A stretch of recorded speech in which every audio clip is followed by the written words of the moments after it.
घने जंगल के बीच बने छोटे लकड़ी के घर में दो अनाथ बहन भाई उम्मीद और साहस के सहारे अपना जीवन संजोए रहते थे। अमन, इस जंगल ने हमें बहुत कुछ दिया है, सुरक्षा, भोजन और जीने का सहारा। कभी कभी डर लगता है, पर जब मैं इस घर की दीवारें छूती हूँ तो माँ बाबा की याद आती है और लगता है जैसे वे हमें आशीर्वाद दे रहे हों। हम अकेले नहीं हैं। आज हम मिलकर लकड़ियाँ इकट्ठी करेंगे और रात को चूल्हे पर गरम खाना बनाएंगे। सब ठीक होगा, मैं हूं ना? दीदी, जब तुम साथ होती हो तो मुझे किसी भी चीज का डर नहीं लगता। ये घर भले छोटा हो, पर मेरे लिए यही दुनिया है। यहाँ की हवा, पेड़, नदी सब मुझे दोस्त जैसे लगते हैं। मैं अभी जाकर पके हुए फल ले आता हूँ ताकि हम दोनों आराम से खाना खा सकें। तुम बस मुस्कुराती रहो दीदी, हम दोनों मिलकर सब संभाल लेंगे। शाम ढलते ही जंगल में हल्की ठंड फैलने लगी और बहन भाई अपने छोटे घर में नए दिन की तैयारी करने लगे। अमन, रात हो रही है, चलो दिए में थोड़ा तेल डाल दूं ताकि हमारा घर उजाला बना रहे। जब भी अंधेरा बढ़ता है मुझे याद आता है कि हमें एक दूसरे का सहारा बनकर ही आगे बढ़ना है। तुम कल तक के लिए पानी भर लाना, मैं सुबह के खाने के लिए अनाज साफ कर लूंगी। हमें छोटी छोटी आदतों से ही अपना जीवन मजबूत बनाना है। दीदी, मैं अभी नाले के पास से साफ पानी ले आता हूँ। वहाँ आज पक्षियों का झुंड बैठा था, बहुत अच्छा लगा। कभी कभी लगता है कि ये जंगल ही हमारा असली परिवार है। तुमने जो काम बताए वे मैं जल्द भी कर लूँगा ताकि हम दोनों आराम से बैठकर आज की बातें कर सकें। मैं वादा करता हूँ दीदी, एक दिन मैं इस घर को और मजबूत बनाऊंगा। पगले, पहले पानी ले आ। सपने बनाने में देर नहीं लगती, पर उन्हें सच करने के लिए जमीन पर खड़ा रहना पड़ता है। पक्षी अच्छे लगे ना? वे हमें यही सिखाते हैं कि साथ रहो, डर के बिना उड़ो। मुझे तुझ पर भरोसा है, पर घर को मजबूत बनाने से पहले अपने दिल को मजबूत रखना। आओ, काम निपटा कर बैठेंगे। आज की बातें सिर्फ आज की ही नहीं होंगी, भविष्य की भी होंगी।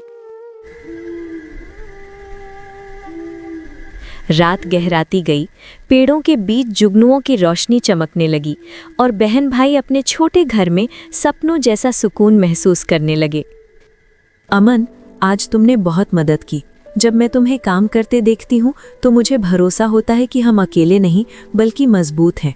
ये जंगल हमें परखता जरूर है, पर हमें गिरने नहीं देता। चलो, सोने से पहले मैं चूल्हे में आखिरी लकड़ियाँ डाल देती हूँ। आग की गर्मी के साथ हमें कल की नई उम्मीदें भी मिलेंगी।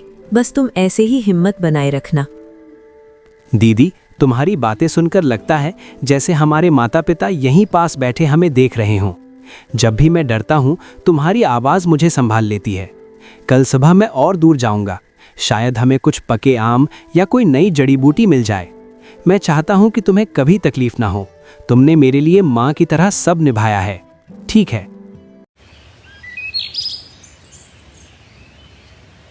सुबह की हल्की धूप पेड़ों की दरारों से उतरते हुए उनके घर तक पहुंची और नया दिन अपने साथ नई चुनौतियां लेकर आया।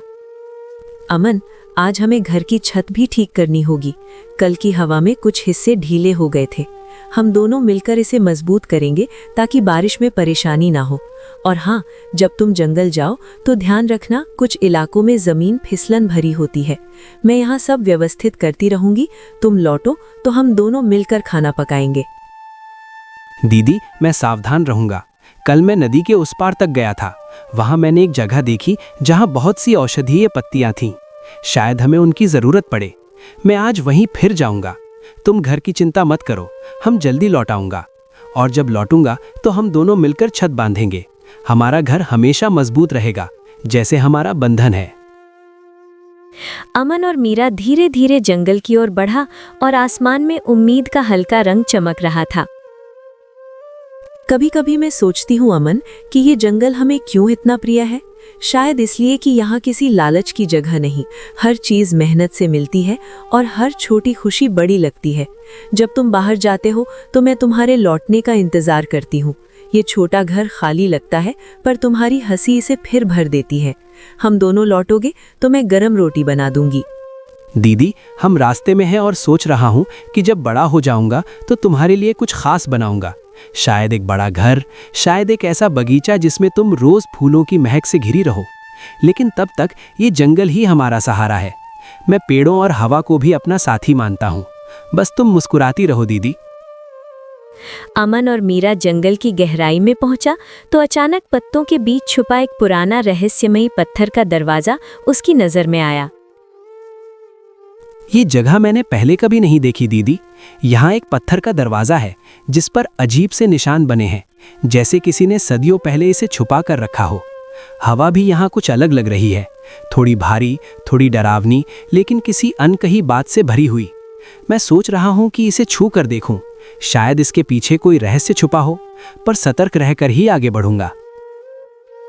अमन, मुझे तुम्हारी आवाज में कुछ बेचैनी लग रही है। जो भी मिलेगा सावधानी से देखना। जंगल में कई पुरानी चीजें होती हैं जो हमें आकर्षित करती हैं, पर उनके पीछे खतरे भी छुपे हो सकते हैं। अगर तुम्हें लगता है कि कुछ गलत है तो तुरंत लौट आना। हमारा घर ही हमारी सबसे बड़ी सुरक्षा है। याद रखना, रहस्य आकर्षक होते हैं, लेकिन परिवार उससे भी ज्यादा जरूरी है। अमन ने धीरे से दरवाजे को धक्का दिया और भीतर से ठंडी हवा निकली, जैसे किसी लंबे समय से बंद राज ने सांस भरी हो। दीदी, दरवाजा खुल गया। अंदर एक सकरी सी सीढ़ी है जो नीचे की ओर जाती है। दीवारों पर हल्की चमक है, जैसे किसी ने इन्हें जानबूझकर सुरक्षित रखा हो। मैं नीचे जाने की सोच रहा हूँ, लेकिन दिल तेज धड़क रहा है। ऐसा लग रहा है जैसे कोई मुझे देख रहा हो। फिर भी शायद यहाँ कुछ ऐसा हो जो हमारे लिए मददगार साबित हो सके। मैं बस थोड़ी दूर तक जाता हूँ। अमन, अगर तुम नीचे जा रहे हो तो हर कदम सोच समझ कर रखना। ये जगह साधारण नहीं। मैं यहाँ से तुम्हारे लौटने का इंतजार करूंगी, पर याद रखना कि अंधेरे में देखते हुए भी इंसान को अपने भीतर की रोशनी पर भरोसा रखना चाहिए। अगर कहीं भी खतरा लगे तुरंत ऊपर लौट आना। तुम मेरे लिए सिर्फ भाई नहीं, बल्कि मेरा सहारा हो।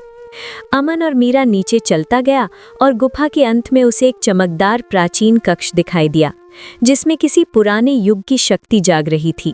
दीदी, यहाँ नीचे कुछ अद्भुत है। दीवारों पर अजीब सी रोशनी है जो मेरे पास आते ही और तेज हो जाती है, जैसे मुझे पहचान रही हो। बीच में एक पत्थर का गोल मंच है और उस पर एक सोने का बक्सा रखा है। ऐसा लगता है जैसे सदियों से किसी ने इसे छुआ ही नहीं। मुझे डर भी लग रहा है और आश्चर्य भी। मैं बक्से के पास जाने की सोच रहा हूँ, लेकिन बहुत सावधानी से। अमन, ये जगह किसी साधारण गुफा जैसी नहीं लग रही। हो सकता है ये कोई प्राचीन रहस्य हो जो जंगल की रक्षा के लिए बनाया गया हो।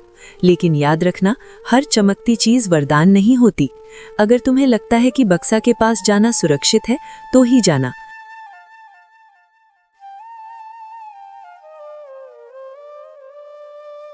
अमन ने कांपते हाथों से बक्सा उठाया और भीतर एक प्राचीन चमकती हुई सोने की ताबीज थी जो हल्की गर्मी दे रही थी।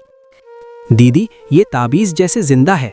इसे पकड़ते ही मेरे हाथ गर्म होने लगे और दीवारें हल्की कंपन करने लगी।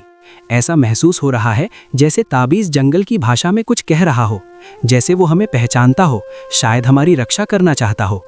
मैं इसे घर ले जाना चाहता हूँ, पर मुझे डर है कि कहीं ये कोई गलत शक्ति ना हो। पर इसमें एक अजीब सी शांति भी है। अमन, अगर ताबीज तुम्हें नुकसान नहीं पहुंचा रहा और तुम्हें उसके पास शांति महसूस हो रही है, तो शायद ये हम जैसे अनाथों के लिए ही किसी ने छुपा कर रखा हो। जंगल रहस्य रखता है, लेकिन वो योग्य लोगों को अपना वरदान भी देता है। इसे घर ले चलो, पर रास्ते में सावधान रहना। रात होने वाली है और गहरा जंगल हमेशा सच नहीं दिखाता। अमन ताबीज लेकर वापसी के लिए मुड़ा, लेकिन उसके पीछे गलियारे में कोई हल्की सरसराहट गूंज उठी, मानो कोई जाग गया हो। दीदी, मुझे लगता है इस जगह को पता चल गया है कि मैं इसका रहस्य ले जा रहा हूँ। पीछे कुछ हिला है, शायद कोई परछाई, पर साफ नहीं दिख रही। अगर ये ताबीज सचमुच शक्तिशाली है तो शायद ये हमें किसी बड़े खतरे से बचाएगा। अमन, जल्दी लौटो, जैसे जंगल खुद सतर्क हो। तुम्हारे पास जो भी है उसे सुरक्षित पकड़कर वापस आओ। अमन तेज कदमों से बाहर निकलता गया और रहस्यमयी कक्ष के परछाइयां मानो उसके पीछे पीछे उठती सांसों के साथ भाग रही थीं। दीदी, मैं लगभग बाहर पहुंच गया हूं, लेकिन लगता है जैसे कोई मुझे पकड़ना चाहता हो। पांव भारी लग रहे हैं, जैसे हवा में कोई अदृश्य हाथ हो। पर ताबीज चमक रहा है, इससे एक गर्म रोशनी निकल रही है जो रास्ता दिखा रही है। शायद यही मुझे बचा रहा है। अमन, तुम बस ताबीज पर भरोसा रखो और अपनी सांसों की लय मत बिगड़ने दो। डर हमेशा अंधेरे को बड़ा दिखाता है। गुफा की गहराई में ताबीज की रोशनी अचानक स्थिर हो गई, जैसे वो अपने अंतिम रहस्य को उजागर करने को तैयार हो।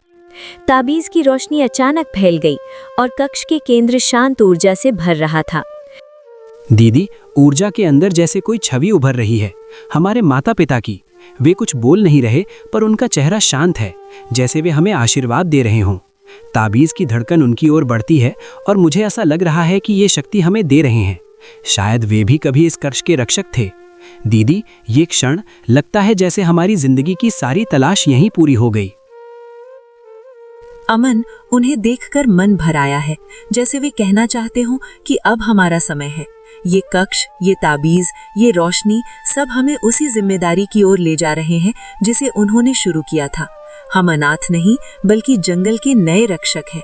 आज इसी गुफा में हम अपना वचन देंगे कि जंगल की हर सांस, हर छाया की रक्षा करेंगे। अमन, चलो उनकी विरासत स्वीकार करें।